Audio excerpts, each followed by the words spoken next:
Hello everybody and welcome back to my channel. My name is Rachel and this is my channel where I share everything to do with living a handmade, homegrown and slow life. So today's video is very exciting. It is the first Christmas video.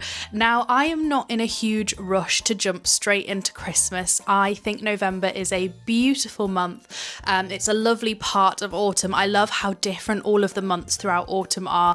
I love that September's still very warm and it feels very golden. October is like super pumpkin autumn leaf season, and then November is kind of mists and frosty mornings beginning.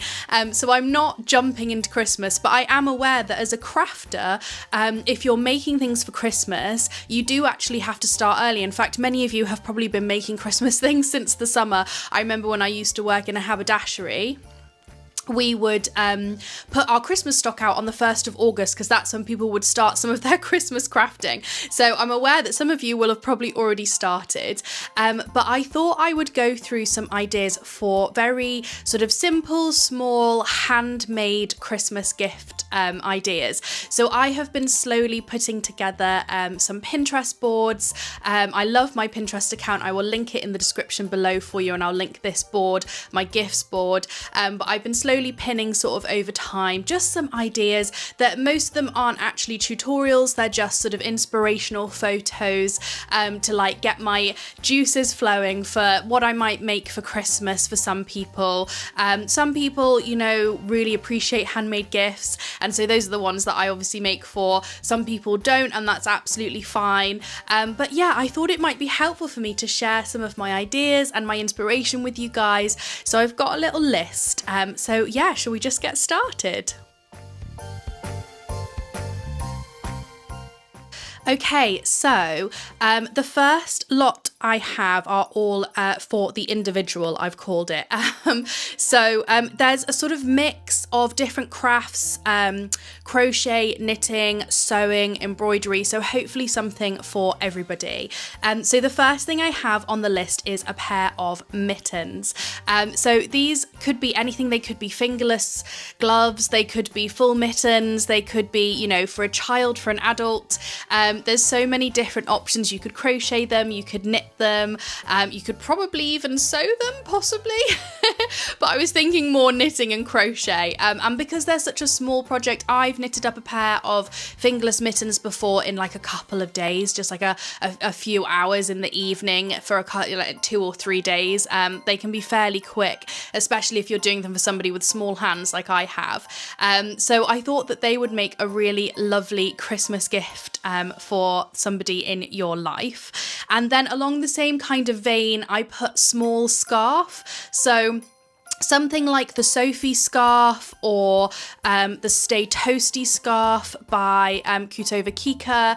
I mean, there are so many. I think Sari Nordland has a bunch as well of lovely little scarves. So these are great like scrap busting projects if you have. I think I've just made a Sophie scarf and it used up, I had a 50-gram ball just sitting in stash and it didn't even use up the whole skein. And so it's a really good one if you've got a random skein knocking about that you can just sort of knit one of these up. I found the smaller size of the Sophie scarf as well. I managed to knit in just an afternoon. It's such a quick make.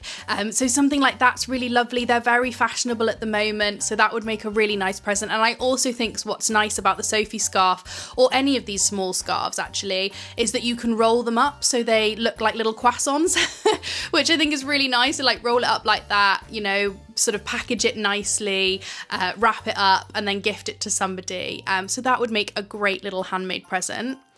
Okay, now onto a bit of sewing. So I've put down a glasses case. Again, I've seen quite a few of these on Pinterest. There's lots of different ways to do this. You could do quilted, not quilted, but for the glasses user in your life, this could be a really lovely thing. I know myself that I have hard cases, but I keep meaning to make some soft cases for putting in my handbags. I have a lot of sunglasses as well in the summer that I find that quite useful for. So even if they're not a glasses wearer, but they wear sunglasses, it could be quite a useful beautiful gift. And again, would just use like the smallest amount of scrappy fabric, just something that you already have in stash. And then the next thing I have is a laptop or iPad case. Again, you could probably use stash fabric for this. I have found the most gorgeous inspiration online. Quilted, ruffles, Indian block print fabric. You know, you could really go to town with this. Actually, Rosary Apparel has a laptop case, quilted laptop case. I don't know if it's quilted actually, it might just, I can't remember, but I will try and tag that below. But you could change the size of that and you could make it for an iPad or even a Kindle or something. It's just a small sort of zipped pouch, and that would be a really lovely present for somebody. And then I have been seeing these gorgeous quilted tote bags. I absolutely love that sort of quilted star, you know, sawtooth star, or is it an Ohio star? There's so many different types, but I just love that sort of scrappy star quilt look. And I've seen quite a few tote bags like that. So I'll put up some pictures. I'll be putting up pictures all the way through this for the inspiration for all of these. But yeah, again, you could use all sorts of fabrics, all sorts of colors. There are so many tote bag, quilted tote bags and non-quilted tote bag tutorials online on YouTube, etc. So that's a really easy one to make. The next thing I have is toiletry bag or a set of toiletry bags. My favourite pattern is the Rosie Coldwell quilted toiletry bag set. I have made each of the sizes and shapes so many times now. I've gifted them to lots of people. They're always a great and useful gift. Yeah, I'm a really big fan of these, so I'll make sure I link them below. And again, you can choose all sorts of different colours. You could do patchwork, you could do a quilted star on one. Like, there's so much that you can do to make it unique and individual. Okay, the final thing I have for the individual, this is definitely for the reader in your life, is an embroidered bookmark. So again, if you're somebody who loves embroidering, you would probably be able to just use up some spare threads, perhaps find a motif online, or I've got some, you know, I've got lots of embroidery books, so I can find like motifs that I can just sketch out onto a piece of fabric, and then yeah, you could then sort of embroider that on and then sew it into a bookmark. And I think that would be so sweet. It's something that I really want to try doing for my friends who love to read. Okay, now a few for the crafter in your life. If you have any other crafters, I certainly do in my family. And so the first one is a project bag. Now, these can come in obviously all shapes and sizes depending on what you prefer. I, again, love Rosie Coldwell's pattern for the, I think, does she call it a bucket bag? I'm not sure what it's called, I'll link it below, but to me it just looks like a project bag. It looks great for crochet or knitting, you know, I mean, even embroidery. It comes in 3 different sizes, and I just think it uses up scrappy fabric. It would just make a lovely gift for somebody who is a crafter in your life. And then sort of along with that, you could either make this alongside, or if you just want to make somebody a little gift, I sort of put like, you know, a little like sundries bag, so things like all of your stitch markers and your needles and your tape measure, scissors, that kind of stuff. You know, you could even buy all of that stuff and then make a little pouch for somebody, a little zipped pouch, and put them all in there.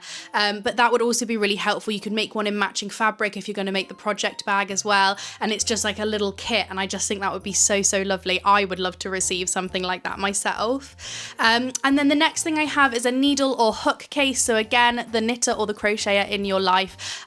There's quite a few different, I think, again, Rosie Coldwell, she's got some really great stuff for gifts on her website. I highly recommend you check out her patterns. But yeah, she has, I think, like a brush roll on there, which you could definitely sort of hack to be the right sizes for needles rather than makeup brushes or paint brushes or whatever it is that she uses it for. But that would make a really lovely present, and again would use up scrappy fabric.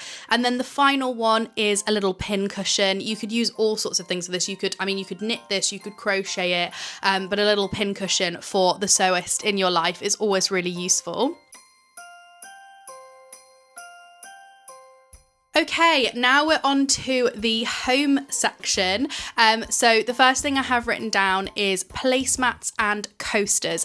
I'm actually planning to make some placemats for Christmas, so I've been really into placemat inspiration on Pinterest, looking at all sorts of things. But you could make, quilted placemats, you could make placemats with ruffles, you could make circles, rectangles, squares, you could actually knit them, you could crochet them. There's so many different placemat things that you can do, and then also matching coasters as well, or you could just make a set of coasters for say the living room or something. And again, there's so many lovely little quilted patterns for these. I found one in autumn which was so cute. It was a little pumpkin, and I didn't have time unfortunately, but I really wanted to make a set of little pumpkin coasters that I could put out for the autumn.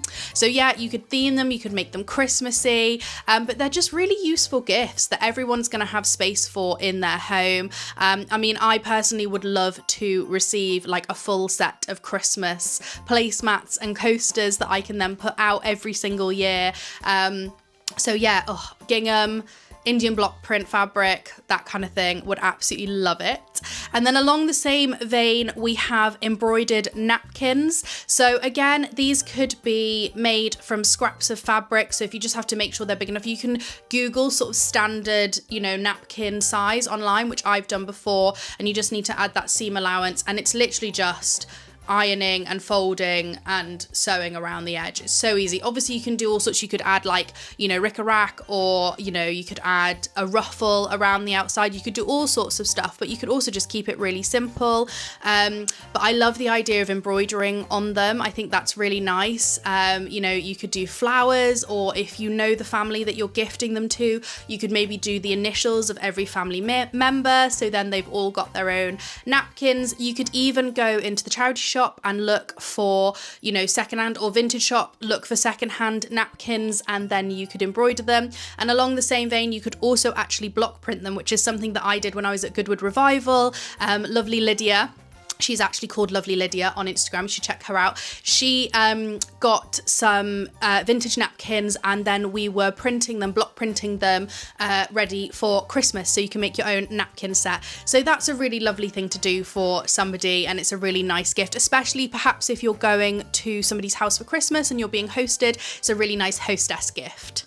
Okay, another really useful one is oven gloves, and again, could be made using scrap fabrics. I really love the patchwork oven gloves that I've been seeing on Pinterest. The only thing with these is that you need to make sure that you get heat proof wadding. You don't want to get something that's going to melt or burn when they're used, but that's very easy. Lots of people make things for, sort of pot holders and things like that. So it's not that difficult to get hold of that kind of wadding. But yeah, fairly easy to make. Again, loads of tutorials. I'm pretty sure Rosary Apparel has some oven glove tutorial on her channel as well. So that would be a really good one. And then the next one is a peg bag. I really need to make one of these myself. These are just such useful gifts. And I think, a lot of people worry that this kind of stuff is boring. But, how often do we as people actually go out and buy ourselves a really lovely pair of oven gloves or a really lovely peg bag? We just don't do that. And so it's really nice when someone gifts that to you, and it's sort of like, it makes the everyday and the ordinary a little bit special. So you can make a really pretty peg bag. There's lots of different ideas on Pinterest. I'll be putting up some pictures for you to give you some inspiration. Again, super easy, super scrappy project, a really great one for, the sort of homemakery person in your life. Okay, the next one I have is a quilted cushion. It doesn't have to be quilted, that you could also do like a ruffle cushion, a patchwork cushion. There's so many different options, but I love the idea of doing like a hand quilted cushion for somebody. I think that's such a lovely thing, especially if you piece together. There's so many tutorials online, a lot of which are free. So I think that would make a really lovely present, especially if you know sort of the colours in somebody's house. Like if you've been to their living room and you've seen what colours would go, that's a really great thing to do. And then the very final thing I have on my list is actually a Christmas stocking. So this might be a good one if you're going to gift somebody their present a bit early for Christmas, rather than on actual Christmas Day. A beautiful handmade stocking which they can put out and, you know, decorate their home with. Or if you're wanting to make like a family present, you could make one for each of the family. Again, Rosary Apparel has a great tutorial on her YouTube channel, but there are so many different tutorials and loads of inspiration as well over on Pinterest. On my board, I've sort of had a few quilted stockings. I have a whole board of Christmas stuff as well, so there's a few stockings on there. Okay, I hope you guys have enjoyed this video. I hope it's given you a bit of inspiration and some ideas for Christmas gifts. As I said multiple times, I highly recommend Rosie Coldwell. All of her patterns are really great for Christmas presents. And then I also highly recommend Janelle, Rosary Apparel. I love her channel. She has some really great videos. She's done them over a few years actually of like gift ideas, scrappy fabric gift ideas. There's so many videos, so I highly recommend you go and check those out. I would love to hear any of your ideas in the comments. Let me know what you're making for Christmas presents this year. Have you got any gifts on the go at the moment? I would love to hear from you guys, and yeah, I will see you next time. Thanks so much for watching. Bye.